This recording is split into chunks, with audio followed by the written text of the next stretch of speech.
Good morning to all. Welcome to Agile Network India's panel discussion today, facilitated by the Mumbai chapter. Over to you, Gaurav. All right, thank you, Rohit. So, myself, Gaurang Gora, I am basically, I have about 2 decades of experience in information technology, and I have been working across varied verticals of product development, application development, healthcare, telecom, infrastructure, enterprise, and all of that. And my forte is into PMO and delivery management. I am a top 15 PMO Global Awardee as an PMO influencer, and currently I'm working with a leading e-learning company where I manage the products for the e-learning company. So that's me, and with that, we'll move over to our next panelist, who is Mahendra Naik. Mahendra, you want to introduce yourself? Yeah, hi guys. This is Mahendra Naik. As you see, I have more than 25 years of experience, and out of that, more or less 14 years have been purely into project management role. I have also managed operations, so kind of end-to-end delivery person here. And since the last 14 years, I have been in project management, and I I seem to like that. That seems to be my passion now, and I only strive to do better and better, facilitate team, and ensure that how the PMO as an organization in which I work functions and is able to meet the my organization goals and the outcomes. So I currently work for Entity India Limited, which is an system integrator. We are mostly into security domain, cloud domain. Then we are into VC and video conference solution. So whole lot of and basically networking solutions. So basically into an SI business for the last 12, 15 years. Yes, keen to share my knowledge with you guys. All right, thank you, Mahendra. Let's move on to the next panelist, and we have Mamta Trivedi. Sure, Mamta, Gaurav. can you? Hello. Yeah. Hello, everyone. My name is Mamta Trivedi, and I'm associated with one of the leading global advisory, broking, and solutions company. With over 10 years of experience, 4 years of which have been majorly into insurance operations domain, and 6 years, last 6 years have been into change management and precisely the program management office. In my experience, I've supported projects like operations improvement, workforce location, work transitions, onshore, offshore, strategic and business development projects across the globe. I'm also currently involved in the merger and acquisition projects that are currently happening in our organization. Additionally, I have been an integral part of building the overall PMO function in my organization. All Thank you, right, everyone, that's and I'm good to know. looking forward uh, to the discussions we have today. All right, great. Thank you so much, Mamta. And with that, we move on to Soumya. Thank you, Gaurang. Hello, everyone. I am a global consulting and IT organization. I lead the project management office over there, and it's been a great journey for me. I have over 10 years of experience and majorly into BFSI and consulting and IT. I've led various projects and programs for internal strategies, change management, and also some client-facing blue chip projects on change management for JP Morgan. I enjoy mentoring and public speaking, and I look forward to this discussion now. Right, thank you so much, Mamta. And with that, we move on to Vivek. Good afternoon, everyone. Nice to see a lot of people coming in. I'm Vivek Trivedi. I lead the PMO for Entity Limited in India, and my significant experience has been in PMO, setting up a PMO for multiple organizations. I've previously worked with IT companies, non-IT companies, manufacturing organizations in various capacities, and today we can share some inputs and thoughts. Thank you. All right, thank you so much, Vivek. And let's move on to our discussion. Our topic today is effectiveness of PMO. So let me start with a brief of what PMO does in general. So basically, a PMO provides a structured governing project management body. It provides a central repository for all projects and project information. It also provides a centralized management structure for all project management functions.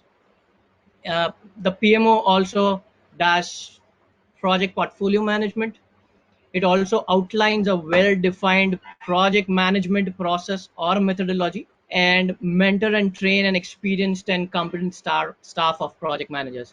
It is also tasked with improvement of accountability and increase efficiency and limit failures. So in general, this is the probably the working or the goal of a PMO. And I just wanted to start with that so that we could connect with what we are going to discuss going forward. And now let's look at some interesting stats about PMO, which was published by Pearls and PMI. About 9.9% of every dollar is wasted due to poor project performance, and that is $99 million for every $1 billion invested. 58% of the organizations fully understands the value of project management. 41% of the organization who has implemented EPMO, which is enterprise PMO, reports that it is highly aligned to organization strategy. And 71% of organization recognizes agility, which gives productive and cost effective results. So if PMOs have to be successful, then I feel all PMOs should be able to address these three questions. So all right, so Soumya, let's hear from you. What is the goal of your PMO for your organization, and how PMO creates value for the organization? Sure, Gaurang. So for me, PMO to an organization is what a prime minister's office is to a nation. The function of a PMO is to act like a trusted advisor to the management. It is the backbone of a company that silently liaises and helps various agencies and functions in overall operations and functioning of a company.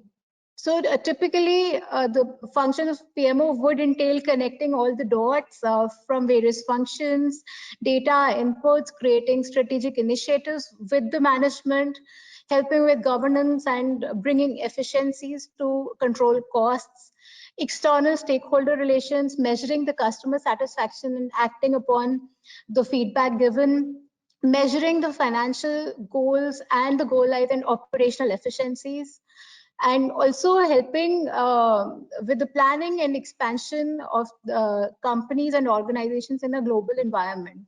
So depending on the maturity of a PMO function in the organization, the goals could be, say, in short term, it will be providing centralized control and coordination, standardizing the processes and discipline, getting the discipline around the processes, bringing the portfolio and risk visibility to the management and all the right stakeholders, and providing governance around it, getting efficiencies to control the costs, getting data driven and structured decision making in place, and also making recommendations with that by increasing the client satisfaction. While for medium term, it will be ensuring that PMO from repository function becomes a mentoring function by bringing the capabilities, by setting benchmarks, by getting the best practices from for various kinds of projects, methodologies, and industries, and getting internal alignment within the different departments, functions, and teams, and getting the strategic initiatives in place. So think of PMO as I think of various objectives of PMO as dials and indicators in an airplane cockpit. So for navigating a complex task, the pilot needs to get detailed information about many aspects that would include fuel, airspeed, altitude, bearing, etc. And the pilot cannot make any decision, or the pilot cannot control the airplane with just getting one set of information. It requires managing that complex set of information to get to the right destination, which is what the function, which is what PMO has to get to connect dots between the various functions, departments, and data to help the management get the right decision at the right time. All right, that was insightful, Soumya. So let's move on to Mamta and hear from her about the goal of PMO in her organization and how it creates value. Sure, Gaurang. So, coming from a global broking and solutions company, the aim for us is to have a standardized project management approach. Since as PMOs, we are supporting projects and programs that are cutting various geographies. It may be Great Britain, it may be Asia Pacific, it's covering North America as well as Latin America. Simultaneously, there are projects that are happening, that these are cross functional, touching various areas like, we have finance, we have HR, marketing, operations, and so on. With that, I think the aim has always been to be a center of excellence for the global programs, because ultimately, each region, each country has their own project management standards. And we, being a part of a global PMO setup, I think somewhere it's our responsibility to actually ensure we have a standardized approach, and which is ultimately leading to successful delivery of projects. It may be in terms of your scope, timelines, budgeting, resourcing, and few points that Soumya rightly covered when she was talking about this. Uh, in terms of value add, I would definitely say, and I have witnessed myself, that PMOs have been backbone of a successful project management approach, especially in our organization. And why do I say so? Because from building a program structure, so these are the people who are actually involved even before the program kicks off. So from building the program structure to being a single source of truth, especially for those complex and cross functional programs that are running across, they may be for multi year projects and programs. I think PMOs have been driving the culture, driving the standard throughout the life cycle of a project, not only just from a delivery or from an implementation perspective. I see it covering from as good as idea initiation, and moving towards closure, and in some instances, of course, post closure as well, once we have the transition of a project to a BAU. With that, like I said, I've clearly seen, I have witnessed myself, wherein we as PMOs have influenced and have impacted the speed at which the projects are being completed. So ultimately, I think this is a win-win situation for the project teams, for the operations teams, and we are also thereby promoting a culture of efficiency. This is something I see as a value add in the role that I have been doing since last 6 years. All right, you brought in a very different perspective, Mamta. And with that, let's move on to Vivek to hear from him about the goal of his PMO on the organization and how they create value. I think on our side of organization, I've been on both sides of organization where PMOs were internal and were external. But this time it is like external facing PMO. And there are multiple interconnected roles that I would like to highlight. What is the objective which we want to achieve from this PMO? Uh, the first major objective is that we give a seamless project management experience to our client for all orders, right? Whatever orders we get from various clients. A little more elaborate on that means whether the smallest order to the biggest order in terms of project management, in terms of technology implementations, be it a 1 month implementation time or a 2 years implementation time, the project manages all. And when the team gets the project, it has to ensure that from the time we get the order to the time we get a sign off from the client, the project manager is managing it with the processes that are globalized and standardized. The second objective of this PMO is to develop a scalable, a repeatable, and a consistent platform, right, and processes for the project delivery. Due to the nature of our business, we manage multiple type of clients, which enterprise, government, and or PSUs. right? And this repository has been framed in such a way that it benefits or manages all the kinds of projects, right? And this process is also ensure that the PMs, when they're interacting with the clients and when they're working along with the clients, they use these processes and also enhance these processes moving forward, so that this repository is keeps on getting updated from time to time. These two objectives, basically on the repeatable scalable model and also to provide the seamless project management experience. I think we try to maintain our client score, satisfaction score moving forward, right? And also ensures that our revenue are consistent. All right. And Vivek, you spoke about internal, external, uh, PMO, taking care of internal, external stakeholders. And with that, Mahendra, we would like to know from you if you have to add some points. Yeah, I'll add some points. A lot of things spoken on PMO, rightly so. So my role in the organization, in terms of PMO, or my advice is that PMO should be governance, where a lot of things have been done on the standardization of the delivery in terms of documentation. If the template is there, okay, the major role that we miss sometimes is governance. So by governance and regular reviews with the team, okay, you can ensure that the team is absolutely aligned to the project milestones.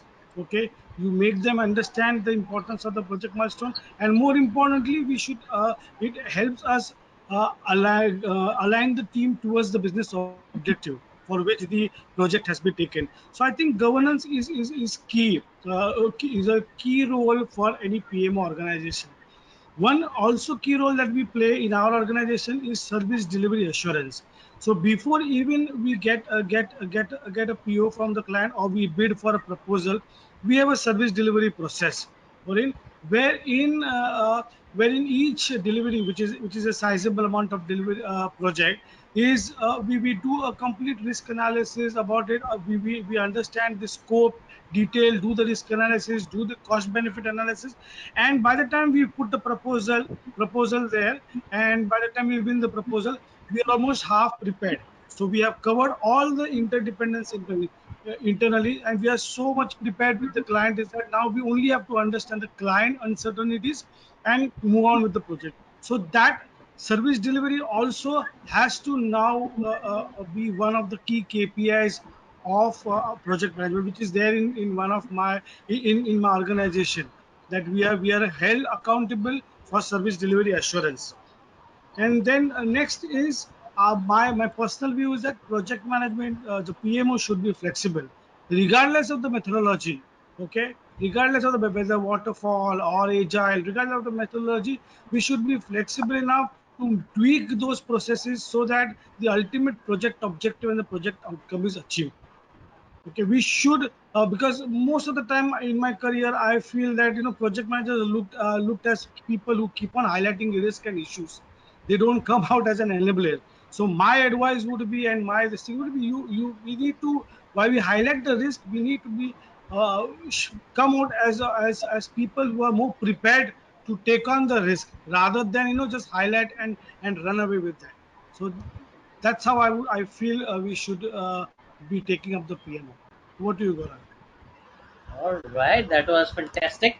And with this, we spoke about varied PMO goals in each of your organizations. Soumya spoke about repository to mentoring function. Mamta has been talking about PMO being more as a COE and COE and more of a backbone. Vivek spoke about internal external PMO, and Mahendra, you spoke about governance and service delivery assurance in terms of. So we have got varied uh, goals of PMO and how your organization, your PMOs create value in it. So while we understood the goals and value which PMO brings, let's understand how can automation enable effectiveness of PMO. And I would like to call upon Vivek to let us know how automation has enabled effectiveness for their PMO. Gaurang, I think automation is still evolving. I feel automation is a key to achieving effectiveness, right? Unless automation is there, there will be a lot of rework which every team end up doing it. So in our organization, we are still evolving. I won't say everyone is perfect at this point of time, but we have introduced automations in ordering processes from the time we get a client PO to the time it gets loaded inside our SAP, right? So this is all fully automated. We have a PR system where I have to place order to the specific vendor. That is also automated. So as soon as my orders come in from the client, it picks up from the system, places the order on the vendors automatically, right? So these are all bots which we created last 2 to 3 years, refined it further in terms of reducing the load and reducing the errors that people do on every stage.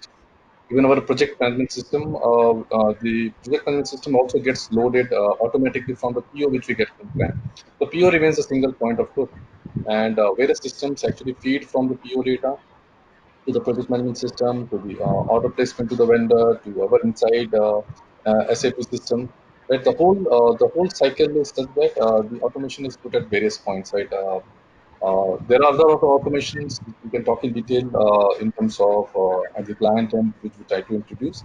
But from an internal point of view, this actually the automation which we I just spoke about actually introducing a lot of efficiencies and makes the project manager enables the project manager actually to start the work as soon as we get the PO, start talking to the client, has a visibility about what the order contains, right? And this has actually improved the way we are working today, right? And we've actually cut short our time from 14 days initially, which was like 6 years back, from the time we get the PO, which we choose to start interacting the client, to current around 3 days.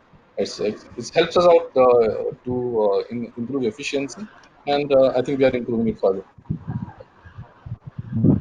Wonderful, Vivek. And I would like to call upon Soumya to share her thoughts on that. Sure, Gaurang. It was quite insightful, and as Vivek mentioned, that automation is still work in progress, and in my opinion, it will be a work in progress because of the way the technology is evolving and the way the external environment is changing with changing priorities. So, in our organization also, the PMO processes and the automation for PMO processes are evolving. And given PMO is the repository of the critical internal firm-wide data, which helps in managing the and making the decisions at the management level. And especially during COVID, we designed some dashboards and we aligned and collated all the information from various departments to give one single point of view, one single metrics to various stakeholders to make informed and timely decisions, which gives them real-time access, which gives them holistic view of the overall portfolio, highlights the risk at the right time to ensure that corrective steps are taken in a timely manner, and the exchange of information using those we use Power BI. Using those BI dashboards is so easy that it's very accessible and people on the go can also use it, and it helped us save cost making the decisions in a timely manner, and obviously because the data also has increased, the growth increases, so it reduces the time and effort of resources which could better be utilized on other more strategic work, and it is also creating customer value and giving the governance and risk management for the right stakeholder. All right. That was quite insightful, Soumya. And with that, Mahendra, can you let us know how automation enables the PMO effectiveness? Yeah, yeah, yeah. So I look at automation in two parts. One is internal automation, which is to automate the dashboards for PM, and one is automation which you can bring into your project task. So on the first point, automation for internal, yes, it helps build up those dashboards. We in our organization also use Power BI, like Sobia suggested, and since this Power BI has been implemented, okay, of course it's work in progress, but since it has been implemented, okay, and whatever dashboard we have started reviewing it during our regular governance process, it's been a great revelation that we are able to find out where exactly the project is in terms of the profitability in terms of cost and schedule. So it gives us the insight, and then it helps us correct our working on and keep us focused in terms of how we are able to realize the revenue for the for the organization. So that's where I think automation plays a role in giving us those real-time dashboard, which can give us a sense of where we are on the schedule, where we are on the time schedule, and the cost, as well as how the revenue can be recognized. Second thing is, I think the PMO should be always on lookout for automation within the project. For example, whatever repetitive activities are there in the project task, they can be automated. So we use a lot of stuff on Python, to automate a lot of repetitive tasks. What it helps us in is, first, it helps us shorten the project timelines, and second, it reduces our dependency on the number of resources, also on the quality of resources, which in turn automatically gives you cost benefit and cost optimization. So that's what I believe. Automation should help us build those dashboards that we require to showcase internal stakeholders as well as external stakeholders, and bring in the automation to reduce the project cost as well as the project delivery. All right, that was wonderful, Mahendra. And with that, Mamta, you want to share your thoughts on that? Absolutely, Gaurang. I must say, rest of the panelists have really covered this topic quite in detail, but I would still briefly touch upon or probably summarize, what they have mentioned. Uh, so as PMOs, we deal with lot of data and information. Now that can be in terms of your project plans, your key milestones, your raid logs, etc. So there's too much level of detail that you're looking at, and not just for one project. It may be a portfolio of projects. It may be a series of projects, within the program. And our responsibility, I believe, is not just to maintain this information. The key responsibility here is to provide meaningful insights from this information. It may be a reporting lens for a program sponsor. It may be a reporting lens, say, for a program manager perspective, or a very senior level reporting. So that is where, of course, one area where automation clearly comes into picture and is very effective for a PMO, since if we do not think about automation, I think most of our time will be spending in just doing the data crunching as to where is each progress, in terms of the progress, where are the key risks or issues. Having said that, I think it may just be as simple as selecting a right project management tool. We have a lot of tools in the market. We use MSP, sometimes we use PlanView, sometimes we have other tools that are easily available, accessible, which helps us provide that meaningful insight. If not, of course, there are of course options of dashboards, which clearly Mahindra called out. We need to build meaningful dashboards that will trigger analysis of lot of information for the senior management and for the organization as a whole. So ultimately, two key areas, of course, for an effective PMO: automation and both. I mean, continuous improvement as well. I think these two areas are critically, are at the center of, as at the heart of the PMO function, because until we do that, or until we use it as a practice in our day-to-day functioning, we'll only be just left with, coordinating or getting information, and that's not what really the purpose of a PMO is. The PMO is has to do a lot of value add work when it comes to the project plans, or looking at providing meaningful insights. So that's where I think, of course, it really plays a very important role. All right, that was great, Mamta, and I have an example to quote from my own organization. We are a SaaS-based product organization, and and we are on Scrum and Safe, and there was one project conceived by the PMO, which was about BOCD, which is binary one-click deployment. Now, um, in past, we only had about couple of deployments in a quarter, and we thought, how do we really move towards the continuous delivery model? and that's where this project was conceived. And we had all of our technology team build in this binary one-click deployment. Now, what does this do is basically it would automate the deployment of a particular build within minutes, and that was achieved using Jenkins. And now currently we are deploying about 5 to 6 builds in a quarter, which is almost a 150% raise.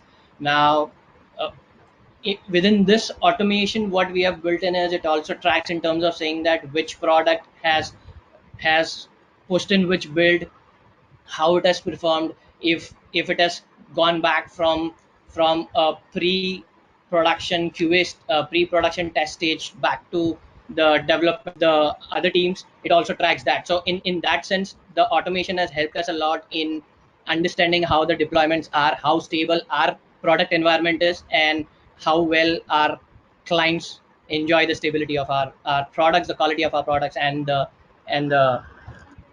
stability of the production environment.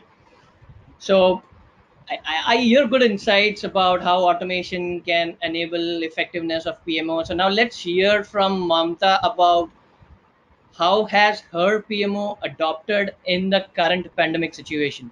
So COVID-19 kicking in, and Mamta, we would like to hear how your PMO adapted to the situation. Sure, Gaurang. So, the COVID pandemic, of course, has been very unexpected, and I feel it's like a biggest point incident in the working life of almost everyone, every professional, not just PMO. And it was very important for all of us to adapt to this situation. Now, before even coming to the adapt part of it, I would just want to talk about impact of the situation. So, two impact, of course, one is individually how you are functioning, but I would talk about the second one first, which is more from a business perspective, more from a project perspective. What changed in the project world, of course, is the viability and the timelines of the projects. So we already had a pipeline of projects. We already had a series of projects that were happening and were, aligned with the strategic objectives. But with this BCP situation, with this unexpected BCP situation, a lot of prioritization was to be made. Although there's a lot of decision making which usually of course is lies in with the business, but as PMOs, our priorities changed, our ways of working changed, wherein we shifted our lens to focus more on what is important, what is priority in priority, because like I said, each of the projects or programs are literally linked to some budgeting or some resourcing that is being aligned to that project. So with that, I think there was an impact on the overall project management world. Secondly, the other critical impact was in terms of the way we are functioning. Again, I'll come to the point, since my role has always been to work with the global project management teams. It was still okay. I mean, no impact in terms of how we were functioning because it has always been virtual. However, a major impact was in terms of the operations, wherein our interaction with the internal teams, internal operations team, which of course was better when we were around, when we were face to face. We had a lot of meetings and discussions happening. So that one shift was definitely required, wherein we really wanted to stay connected with the businesses. Although the operations or the businesses as usual took precedent in this entire scenario, because operations and your business as usual, of course, is it's impacting your bottom line, and that was the focus. However, with we gave some time to our operations, we gave some time back to the businesses to settle down in this entire BCP situation, to ensure there's less of an impact to their deliverables, there's less of an impact to what they are currently doing, to the clients as well. uh, how did we do that? I think just I mentioned about focusing on priorities, of course. Secondly, communication. I think we really be it onshore, be it internal. We focused more on the communication element. Of course, giving businesses their own time to settle down and come to life with this situation that has happened. But when I say communicate, we ensured we had a regular connect with the teams, a regular connect with our senior stakeholders, and to ensure we spoke to them about what is it that they should prioritize. We came back to them with some proposals. So that's where I think COVID absolutely uh, saw a different angle to the PMO space, wherein we were actually involved in lot of decision making with the senior management. Now when I say decision making, again I'll come to the point. We said lot of projects were on standby. The pipeline was impacted, and that's where I think the responsibility has been on the shoulders of PMO to ensure we have a closure, at least to make sure the right decisions are happening, and we are closing out on how do we want to proceed with this. So this entire chain of series, I mean, what happened? I think it gave a different exposure to the project and the PMO world altogether. But we really, adapted. We really came to. We have been very successful in managing, making sure everything is BAU with consistent communication and focusing on what is I mean, what are our priorities. So that has really helped us a lot. All right, that was quite insightful, Mata, to hear how your PMO has adapted to this current situation. And let's move on to Mahendra to hear from him. Yeah, Gaurang. Gaurang, our experience has been similar to what Mamta has stated. See, we are mostly we are very strongly present in the BFSI segment, though we are spread across the other verticals, but our presence in BFSI is there. So in that terms, our approach to COVID-19 has been of more about keeping the client. Keeping the end customer able to meet his business objective. Our focus was to enable them with the technology support that we can give, so that his organization is able to work remotely and meet the objective. So our focus was there. So we made a very conscious attempt to reach out to each and every client of us to check with him what is the support required in terms of operation as well as in terms of the stuck project. Okay, and we found out that the organization which are more which had a BCP process, actually this COVID put the BCP project process at in stress. So people who had BCP just for the sake of it have struggled, but people who had a good BCP project process, and like Mukta said, people who had done priority analysis, okay, were able to adapt very quickly. So we as an organization also were able to adapt quickly, because we wanted to support our client, and also we wanted to look out for opportunity where we can recognize revenue.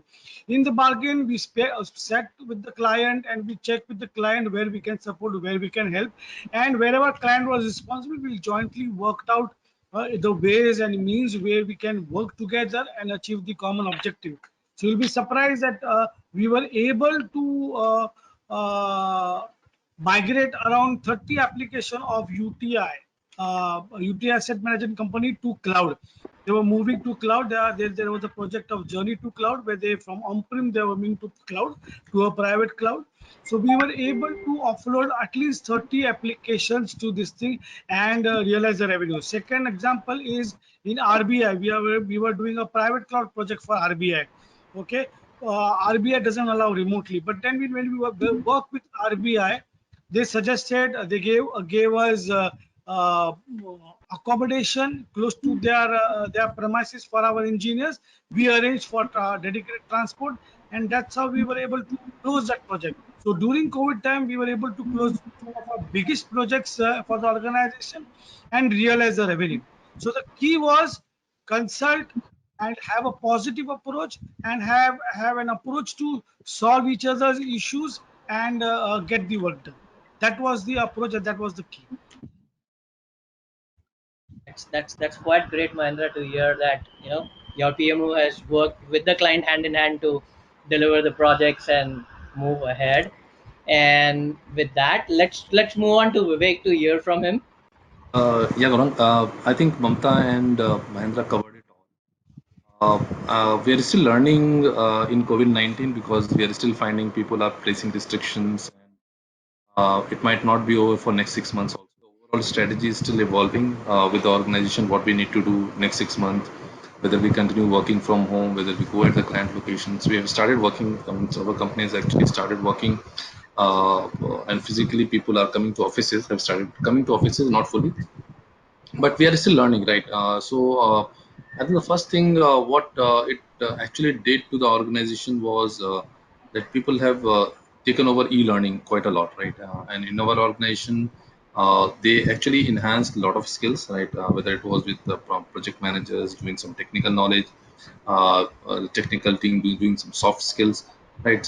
So from an overall organization perspective, we completed around some 11,000 hours of e-learning. Everyone did it, right? For the first 2 months when the lockdown was totally there and no work was getting done, right? A lot of certifications, people took a lot of knowledge, and I think the overall combined knowledge was much more than they would have achieved in the previous 2 years.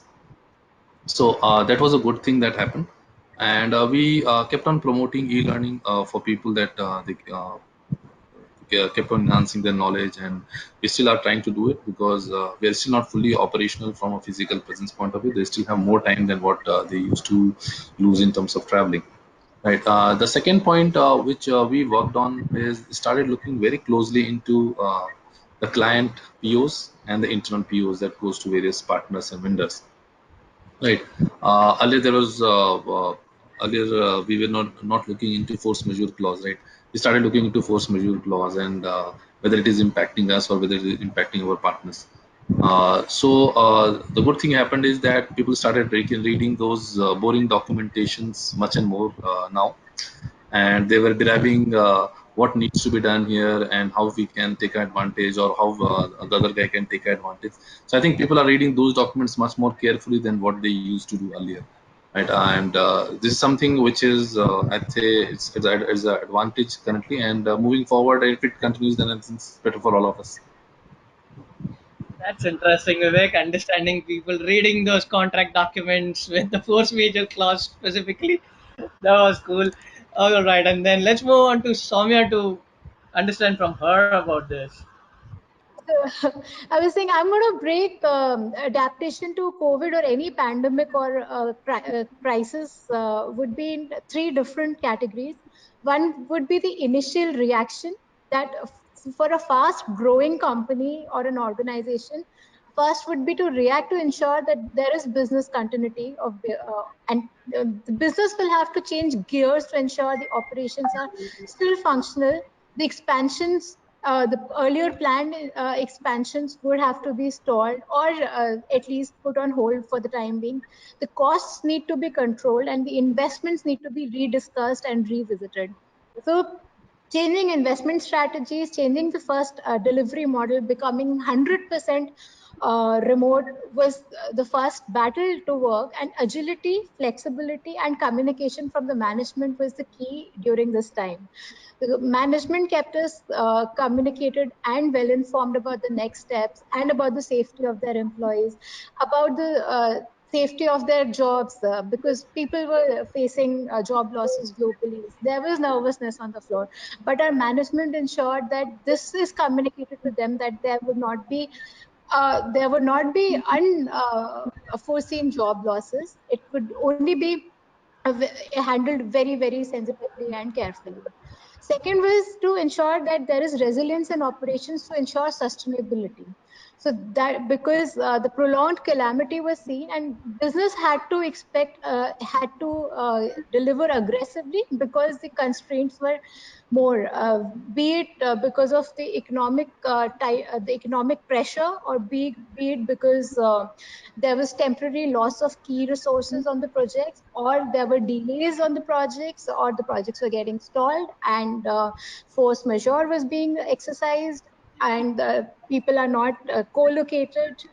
Then there was changes in the pipeline, so the sustainability part had to be very, very carefully managed, and the strategy had to be revisited to match the situation, because there was still a lot of uncertainty, and even today there is a lot of uncertainty, and people don't know how the next 6 months would look like.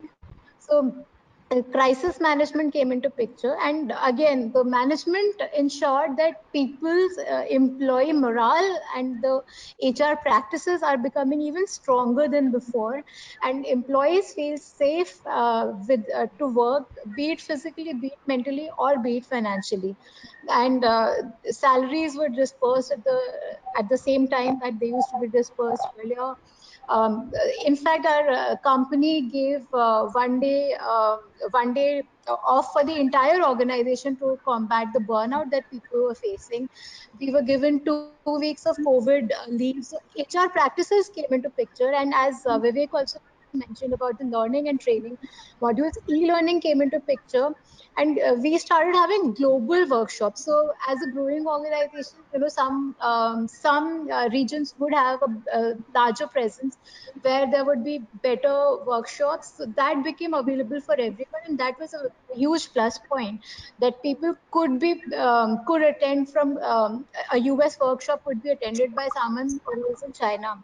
That was something very critical. And now the second step, we also tried to automate and created dashboards. Just like in COVID, each country had its own dashboard regarding the number of deaths, number of hospitalizations, number of new cases. Something similar we created, we automated to ensure that the data is even more real and on a real time basis accessible to all the right stakeholders, so the decisions can be made in a timely manner for the right platform. So that was one. And now third would be to ensure future growth and leading towards the new normal, which still we are trying to explore. What would it be? How hybrid will it be? Will it be completely remote, or will it be completely the delivery model would look like? So, and how we measure outcomes, how we measure the KRAs, how we incentivize the individuals, how we empower local teams. This is something we are still exploring, and I'm sure each organization is in the same boat right now. All right, that was quite insightful. Where we spoke about crisis management, we spoke about BCP triggering up, we spoke about strategy changes for the business to deliver in the current situation. We spoke about the future strategy building, uh, how the organization would build in a future strategy, and we also spoke about how e-learning kicked in, and more about the contracts being read thoroughly with the force majeure clause and all of that. I While we all have spoken about the business side of it and the continuity side of it, I just want to bring in a little different facet of people angle here, which is I think is more important, right?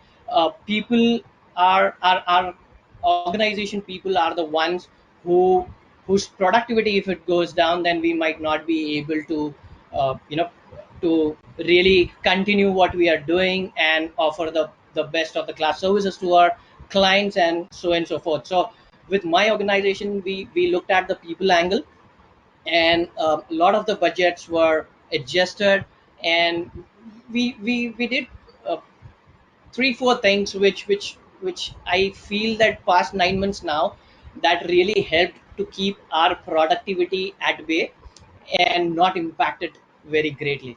So firstly, the organization thought about giving COVID bonuses, and we had 2 rounds of it.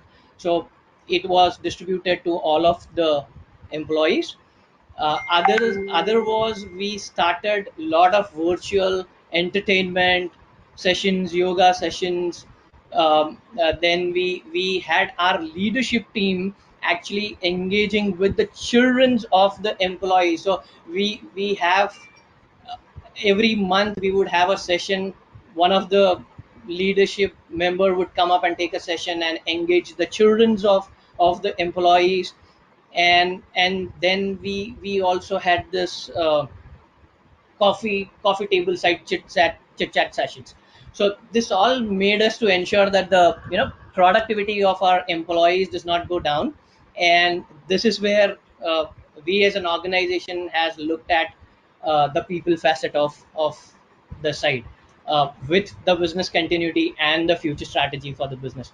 So yeah, I mean, we had quite interesting things coming up now, and quite interesting thoughts from the panel about how the PMO adopted in this pandemic situation. With that, it comes to my mind about challenges which the PMO might face. So, Mahendra, can you let us know the top two challenges you have faced to run PMO effectively? Yeah. The topmost is I'm sure everybody who's in PMO will relate to it. Unrealistic timelines, which are thrown at us time and again, and the blame of building a project plan which is not realistic invariably lands on the project manager. So I think my top challenge is unrealistic project timelines, and yes, it's there to stay. We cannot say that we have had our internal fights, internal arguments, but still it just doesn't stop. It just keeps on coming. PO after PO, the timeline is shortened. So the sometimes we are successful, sometimes we are not. So the mantra that I follow with my team is that try to get a mid ground with both the parties in terms of what is the best timeline to achieve realistically. Sometimes you might be successful, sometimes you might not be successful, but if you have brought the right risk and right issues in front of the right stakeholders, I'm sure people will understand. And I have noticed that people do understand and start working on the plan B, but still continue the pressure on the project team. So that's the way I feel is the best way to manage such a situation, and then continue building the transparency in your update. So if you are transparent as as a project manager to the business, it can be both ways. You have to be transparent about your internal issues, you can be transparent about the client issues. But if you are transparent and if you are on time in terms of highlighting the issue, I think all the stakeholders will align around you, and there will be a plan B or a plan C which will come into play. But if you fail to highlight the highlight the issues at the right time, or you delay it, okay, then it always the blame that the PMO should actually accept of not being transparent and not highlighting issues in such situations. Then we are more or less blamed for that. So my first challenge is to manage this particular unrealistic timeline challenge. You might not be able to meet the timeline, but you should be able to handle the pressure that it comes with. And the second is that I've seen most of the or some of my team members, the lack of focus on the outcome. We are so focused on the deliverables. We are so focused on the deliverable, low level design, high level design, workshop, meetings, status updates. That we are so focused on that we at times, or most of the time, we end up losing our focus on the outcome. So my advice to the team is that do not lose sight of the project objective and the end project outcome, and also be conscious of the fact of why you are doing the project for the client. Since I have most of the time worked as a client facing client facing professional, so my experience will come there. So most of the time we do not really try to understand the pain that the client is going on in turn, and we stick to our scope, our methodology, our deliverables, and we in turn lose the focus of the client objective and the client pain. So my focus, my advice is be aligned to the client, to the project outcome, and be aligned to the project, and be aware of the client pain. If you do both of these, all the stakeholders and the client will always love you. And whether you meet the timeline or you don't meet the timeline, but it will, your project will always be successful. I really like, Mahendra, you made a statement saying that we love you if you focus more on your outcomes and the client pains and get them going, right? So yeah, that was a lovely statement. All right, with that, let's move on to Mamta to hear from her.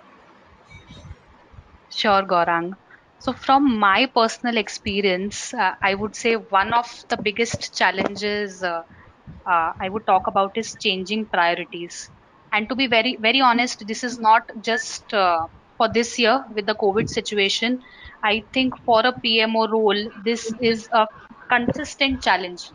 Of course, it increased a lot because of the COVID and BCP situation, because the priorities were changing literally every minute, every day. But generally, even after, I mean, even if we don't have a BCP situation, usually this is something I've seen PMO struggling with, because it's a very ad hoc. So project management in itself is very ad hoc. There's no timeline. Okay, there's no checklist that okay, you come to work and this is what you need to take care of. I mean, you have to literally firefight as and when things come, as and when priorities change. Sometime your focus is on the deliverables of key milestones, and suddenly you have some issues coming up. You need to actually go and ensure, who's managing those issues, where are we in terms of the progress. And the next day you come back, you see that the priorities have changed altogether because of some strategic decision. And again, it doesn't stop there. If things have changed, you need to understand why. You need to have a clear communication with rest of the parties involved. So uh, so I would say that this is more like a firefighting that you do on a daily basis, because when you really start working, you really don't know what's in store for you today. Sometimes things go very very smooth, which is like okay, I mean, you're very happy with when everything's looking rosy and everything's looking pretty in terms of plan and projects. But one issue and one challenge, it really shakes your world, and you have to be connected to wide array of senior stakeholders. You need to ensure, making sure we are closing out on be it actions, your issues or deliverables. So this is one challenge, of course, I have witnessed myself. Another challenge, which of course is very specific to me, I don't know about others, but managing stakeholders.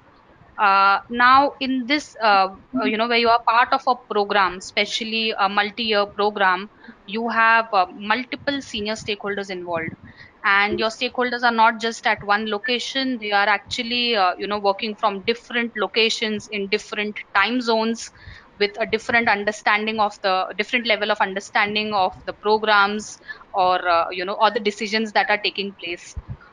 So of course it is very very challenging when you're dealing with very exec level stakeholders, in order to when you're communicating with them, and especially when you're challenging what the information that they provide you. Because in a PMO role, I'm sure rest of the PMO experts who have joined the call would agree. I think one key element is we deal with a lot of senior stakeholders day in day out, and with that it becomes really difficult sometimes to challenge the reports, or challenge the decisions that the senior management is providing, and to communicate a decision to them. So that of course has been another, as much as it has been very effective, so communication has equally been effective for us to be successful.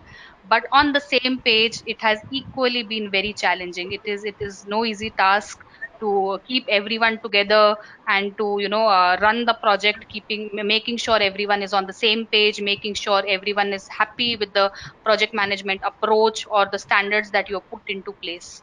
So these are two key challenges which I have personally experienced from my role. Yeah, that's right, Mamta. So yeah, and then when in this situations where we are work from home and working remotely and doing things, absolutely the communication is a key and also a challenge Challenge. to deliver things in a better way.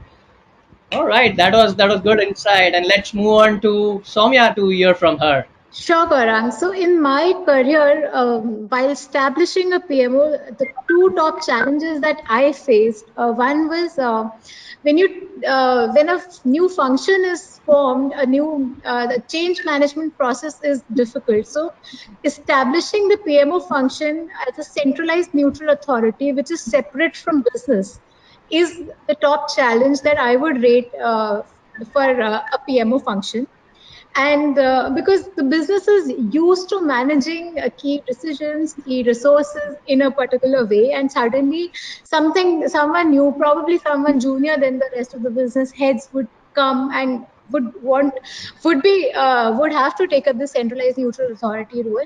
And that is something, establishing the credentials, establishing the credibility, building that trust, building that relationship is quite essential and a key challenge. And then the second one is to repeatedly justify the existence of the PMO function, and especially when the new investments need to be made, and while it's still in the infancy mode and infancy phase, you have to repeatedly highlight the achievements, highlight the success of the PMO function to all the stakeholders, to get a buy-in to further invest, and to further invest in technology, resources, or to get a newer role, or to expand the horizon of a PMO function. I am also going to talk about a third one. I know we only wanted to talk about two, but third one is, in a growing organization, the role of a PMO must change from repository to mentoring PMO. And again, that is a part of the change management that would come as a second step after establishing the PMO and stabilizing it.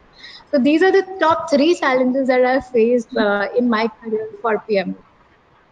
Mamta, right? Sorry, Soumya rightly said. It's like, from repository to mentoring, and with the agile world, or with a lot of business agility and enterprise agility, I think mentoring is one of the key, where we have the team self-organized, we have them run by their own self, but then still, as leaders, go and mentor them, and move in a direction where it would be a win-win for all of us.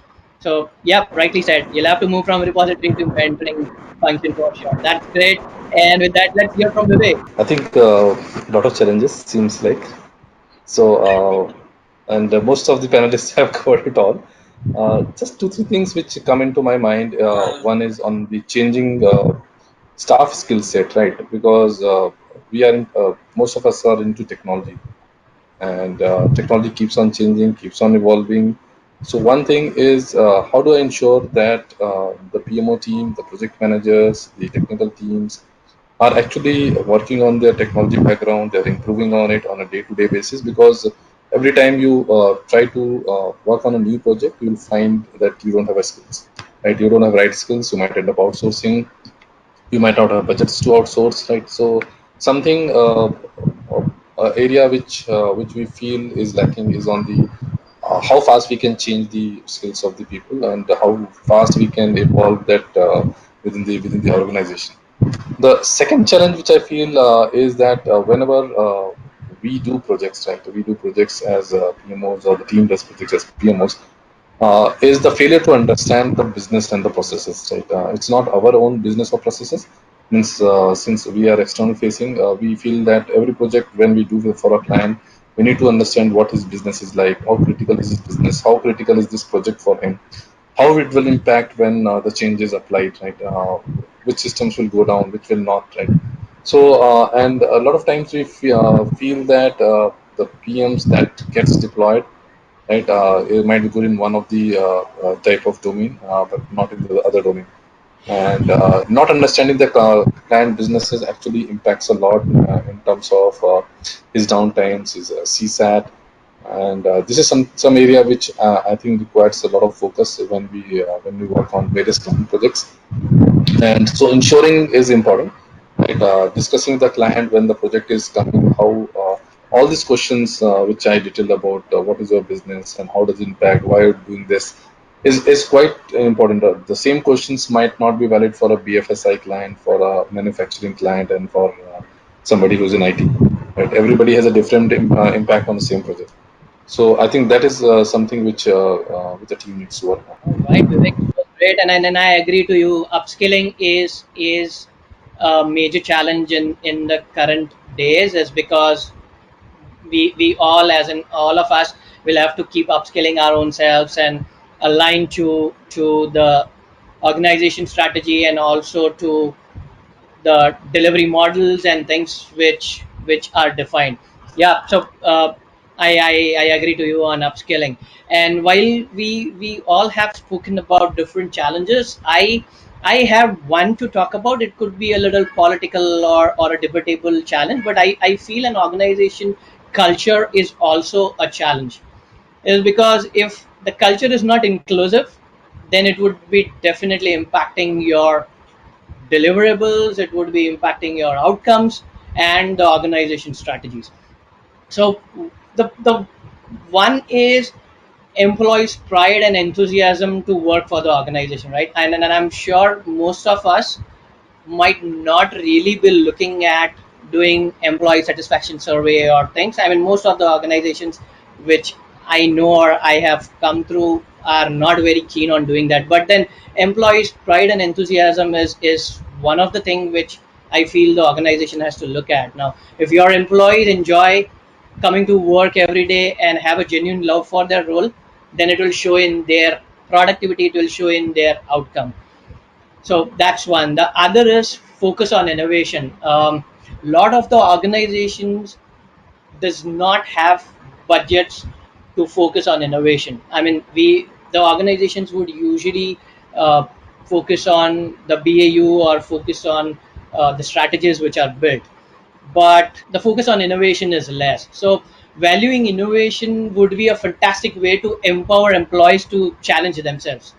And if we challenge themselves, then there would be new and better ways to get the job done in an optimal way or in an efficient way. So second is about focus on innovation, and the last is about the PMO sponsor support.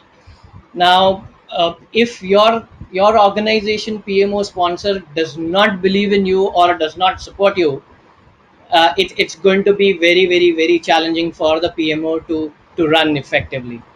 And currently, I mean, this is my personal opinion. I feel there is less of support. There is less of support for the PMOs from the sponsor side, and that's where it takes PMOs to die out. So yeah, I mean, I feel kind of organization culture is also a challenge to run PMO effectively. Now, while we have Absolutely, understood Gaurav. about goals of PMO, the value it creates, we also touched upon the automation, how automation would enable effectiveness of PMO, and we also talked about adoption in pandemic situation and challenges faced. Now let's go and share our thoughts as in our own suggestions for the PMO leaders who are listening to us today on this discussion, right? So, Vivek, can you share two of your top two suggestions for the PMO leaders? Sure, Gaurang. I think, in my opinion, see, there are a lot, and as Mamta highlighted, we are daily into some other firefighting, right? And there is every learning which comes from this firefighting and what to do and what not to do in future. Uh, One, I think, acquire the right people, right knowledge, skills, and be collaborative. Right. Why I'm saying is that unless you have the right skills, whether it is outsourced skills, your work will not get done. Right. So for anything, you will require a skill and the right. That is one. Second, I think is both internal and external PMOs is a report on what business really cares. And this is something important because if you start reporting something, you might have a standard report, right? The standard report can be anything. If you don't report about what that guy is caring about, you will not get a response. You can write 10 mails, keeping 10 people in CC, and nothing will happen. So report on what business actually cares about, the financial. When you're sending a report to the finance guy, you have the KPIs which finance cares about. You're sending it to the business person or a salesperson, then it has to be what sales cares about, and same thing applies to the client, right? So every KPI is different. So I think the reporting has to be worked on in such a way that report about what people care about. I think these two suggestions will actually help enhance the way the PMOs function today and the way PMO adds value to the organization. All right, they were good suggestions. And Soumya, we'll like to hear from you about your suggestion. Sure, Gaurav. So, as a PMO, given project is in our DNA, I would like to suggest two strategies. Have a milestone-based strategy for your own function, for your own role in the organization, and break each focus area into a separate small project and empower each region or team member to execute them.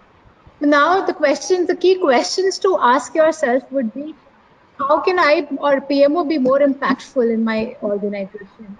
How would I want the customers to see this organization get the value from PMO? What I must excel at? How can we drive innovation in our functions and in our roles?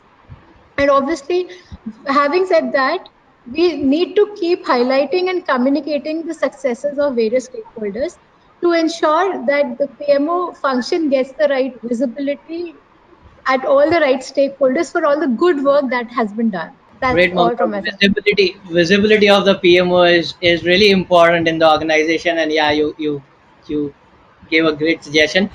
So, Mahendra, what are your top two suggestions? Yeah, my top suggestion is which we have covered earlier is that the PMO should be a mentor, as Sumya said some time back, should be a mentor, and it should be a governing body.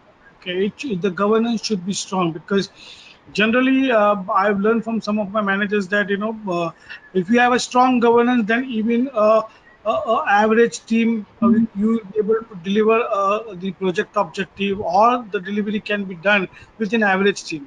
But the governance to be strong, and mentoring has to be strong, and by following that process, you will ensure that the people scale up along with you and do it. So the PMO should have a strong governance mechanism, and we should have a lot of mentors as leaders in our team.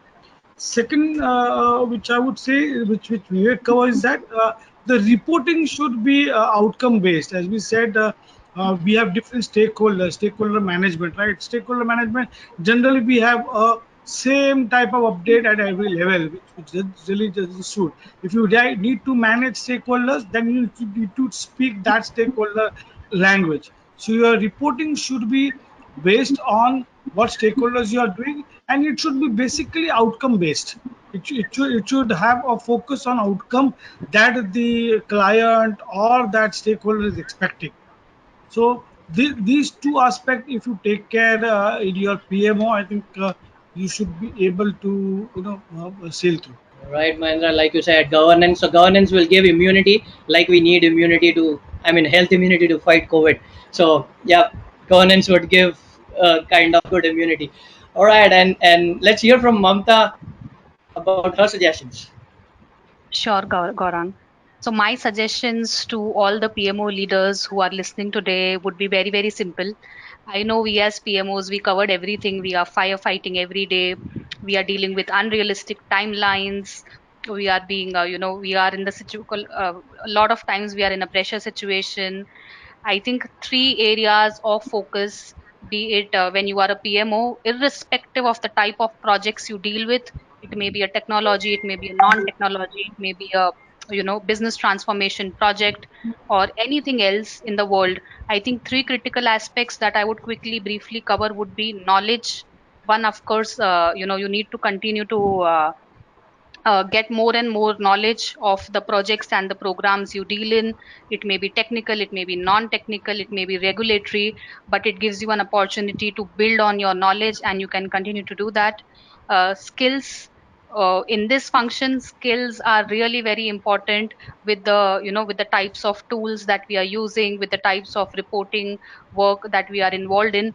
I think we are responsible for being up to speed on most of the new tools in the market, or the standard project management tools that we have. The third one, of course, it clearly is not dependent on anything else. Like, for example, you see knowledge, we know knowledge can be gained, we know our skill sets can be enhanced. But the third critical element for a effective PMO would be the attitude. So I would say clearly a right attitude would, of course, is very important for being a successful PMO and delivering and aligning with the strategic objectives. Uh, so yeah, that is how I would want to conclude. That's wonderful, Mamta. And finally, I would like to put in my 2 cents, and I would like to say the PMO has to be now more purpose driven rather than anything else. And when I say purpose driven, the P can be a capital P or the P can be a smaller P. So an uppercase P or an lowercase P. So let me really draw an analogy out on what I'm talking.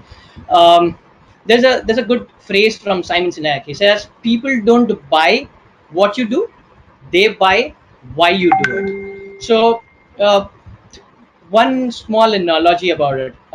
There's a manufacturing company who manufactures heart valves, and past couple of years, this manufacturing company saw that there is no productivity growth in them, and that's the reason they hired a consulting company. Suppose the consulting company did their analysis, they came up with a suggestion which said you should put in posters at the entry gate where the workers come in and at the cafeteria, and the executives were really baffled, saying that, oh, we hired you, we are paying you so much, and you are telling us to put up posters. And then the consulting company said yes, and the reason of that is because employees think that they are building heart valves, which is lower P. However, if your employees have to understand that the valve they built has saved so many lives, and once they understand that, they would they would be more efficient, they would be more productive, and they would work with passion. So that's the capital P. And more towards a step ahead, the consulting firm also found out, saying that some of the employees also had the valves fit. So if you put in the posters of those employees, they will understand that it is not that they are saving lives of the strangers, but they are also saving lives of the co-workers who are working with them, and that will drive in more passion, more efficiency, and more productivity. So basically what I'm trying to say is purpose is more important, and PMO should move to purpose driven PMO. And with that, I would like to conclude our panel discussions in best interest of time. Let us take a couple of questions which the audience has put in. And one question is relating to PMO and agility. What kind of program management lifecycle do you follow for agile projects? Probably Vivek, you want to take this? Uh, yeah, Gaurang. So Gaurang, means in our case, we follow what client follows, right? And we do have internal PMOs which follow Agile. So in terms of project management, so for example, we have clients who want to do execute projects on Agile. So we have Agile PMs, we have Scrum Masters, we have the team who actually executes projects on Agile, including the client side, right? Unless client is ready, you can't execute his projects using a different technology or different methodology. So we do projects executing waterfall and agile both, right? Internally, we use agile for product development. We have our own rules and monitoring systems, which we developed using agile process, right? And we instead of 3 months, we follow a 4 month development cycle where we keep on enhancing the product on agile framework. Right. But from a client side point of view, we do projects only when the client is interested in doing it. Typical project. So I will say maybe 80-90% of the projects we end up doing into waterfall and not into agile.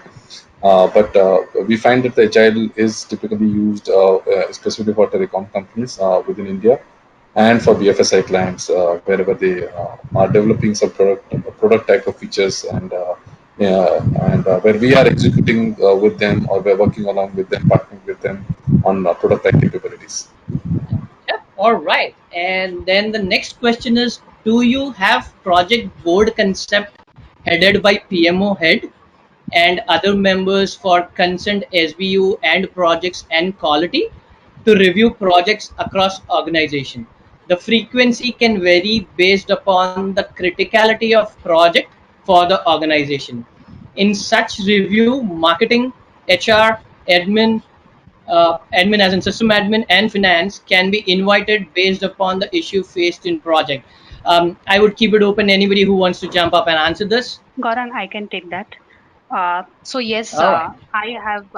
I have. If you ask me, yes, we do have a body of people called as India Change Forum. So this is how we run a concept of India Change Forum or a concept of Change Control Board, wherein people across different functions, especially the sponsors or the head across different functions, would actually come together on a monthly basis to actually review the change initiatives that are happening in their respective areas. Lot of like we said, lot of projects are cross functional. Work transition, if you are having more people on board, it will of course in fact impact the real estate function.